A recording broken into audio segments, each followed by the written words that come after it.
बहुत बहुत धन्यवाद। आज वेद व्यास जी का जन्मदिन है और उनके सम्मान में हर वर्ष आषाढ़ शुक्ल पूर्णिमा को गुरु पूर्णिमा मनाई जाती है। इसी दिन व्यास जी ने शिष्यों को, मुनियों को सर्वप्रथम भगवत पुराण का ज्ञान दिया था। हमारा जो जीवन है उसमें गुरु का क्या महत्व होता है? प्राचीन काल से ही गुरु का उच्च स्थान रहा है। हमारी शिक्षा की प्राचीन पद्धति गुरु शिष्य परंपरा पर आधारित थी। कुछ समय पहले बड़ी सुंदर बात गुरु के संदर्भ में मैंने सुनी थी और आज यहाँ इस शुभ अवसर पर, इस पावन पर्व पर उसे मैं अपने सुनने वालों के साथ जरूर साझा करना चाहूंगी। हम जीवन भर शिक्षक के आभारी रहते हैं, लेकिन हम जीवन भर गुरु के ऋणी रहते हैं, क्योंकि जब वे हमारी शंका का समाधान करते हैं तो वो शंकर कहलाते हैं। जब मोह से मुक्त करते हैं तो मोहन हो जाते हैं। जब विष से दूर करते हैं विष्णु कहलाते हैं और जब भ्रम को दूर करते हैं ब्रह्मा बन जाते हैं। जब दुर्गति से दूर करते हैं दुर्गा कहलाते हैं। वे हमारे गुरूर को समाप्त करते हैं,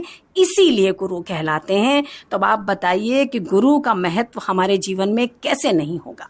जी बिल्कुल सही बात कही आपने। तो जैसे आज की जो हमारी जनरेशन है उनको आप क्या कहेंगी कि जीवन में गुरु का क्या स्थान होता है और किस तरह से वो अपने शिक्षक, अपने गुरु का सम्मान करें? देखिए, जो आज की जनरेशन है बिल्कुल टेक्नोलॉजी सेवी जनरेशन है, टेक्नोलॉजिकल रेवोल्यूशन के युग में रह रही है और आप ये देख ही रहे हैं कि कितना आगे बढ़ रहे हैं। कभी बीच जब रिजल्ट्स आते हैं तो हम ये देखते हैं कि हमारे जमाने में तो 60%, 65% बहुत बड़े टॉपर माने जाते थे, तो आज के बच्चे की इंटेलिजेंस की, बुद्धिमत्ता की तो कोई जिसे कहना चाहिए तुलना की ही नहीं जा सकती। लेकिन आज की जनरेशन के लिए मैं ये जरूर कहना चाहूंगी कि भाई आप लोग सोशल मीडिया के युग में हैं, आपने तो गूगल को ही गुरु मान लिया है। आर्टिफिशियल इंटेलिजेंस के हम इस युग में जरूर रह रहे हैं, ये सब जितनी भी सोशल नेटवर्किंग साइट्स हैं उनके साथ जुड़े हैं। लेकिन आपको मैं यहाँ जरूर कहना चाहूंगी कि आपको ये सब इंफॉर्मेशन जरूर दे सकते हैं, संस्कार नहीं दे सकते, प्रेरणा नहीं बन सकते, आदर्श नहीं कभी स्थापित कर सकते। ठीक है, गूगल, एक क्लिक में आप गूगल खोलते हैं, आपको सारी इंफॉर्मेशन मिल जाती है, लेकिन कभी आप अपने, हम जिस सभ्यता में, हम जिस संस्कृति में पले बढ़े हैं, तो हमारे लिए तो हमारे माता पिता सबसे पहले गुरु हैं। हमारे जो परिवार के गुरु,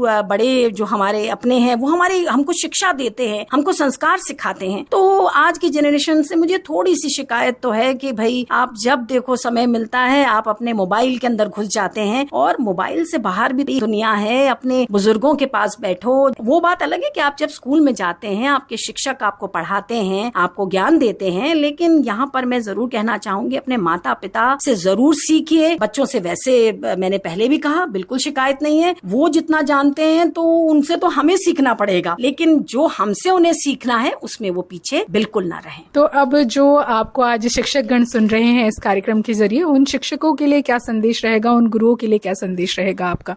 देखिए, टीचर्स के लिए, गुरुओं के लिए मैं ये कहना चाहती हूँ कि अपने ज्ञान के स्तर को बनाए रखें, सही मार्गदर्शन करें, विकल्प बताने में सक्षम हो और सबसे महत्वपूर्ण बात जो है प्रियंका, अपनी गरिमा को जरूर बनाए रखें। गरिमा को बनाए रखेंगे तो ही तो सही मायने में उनकी महिमा है, नहीं तो कुछ भी नहीं है। और यहाँ मुझे ऐसा लगता है कि टीचर्स को एक स्टूडेंट के लिए रोल मॉडल होना चाहिए, समाज के लिए रोल मॉडल होना चाहिए। तो स्टूडेंट जो है अपने जब शिक्षक को देखेगा कि भाई वो अनुशासन में रहते हैं, शिक्षक जो है हार्ड वर्किंग है, तभी तो वो ये सब चीजें ग्रहण करेगा। तो स्टूडेंट के लिए रोल मॉडल जरूर बने, अप्रोचेबल बने, ताकि आपसे वो बिना झिझक के, बिना किसी भय के अपने मन की बात कह सके और आप उसको एक ज्ञान का जो प्रकाश है उसको दिखाने में जरूर सक्षम हो। और एक चीज और मैं यहाँ पर शेयर करना चाहूंगी, विवेकानंद जी ने बड़ी अच्छी बात कही है टीचर्स के लिए, और मैं खुद एक टीचर हूँ तो मैं तो सोचती हूँ कि हर पल, हर क्षण कितना सीखूं और जीवन के अंतिम समय तक मैं सीखना चाहती हूँ। तो उन्होंने कहा है, मैं यहाँ पर उसको शेयर करना चाहूंगी, who is a true teacher. Vivekananda ji कहते हैं कौन सच्चा टीचर है? A true teacher is one who can see from the students eye, hear from the students ear, transfer his soul to the students soul and the most important thing, understand through his mind.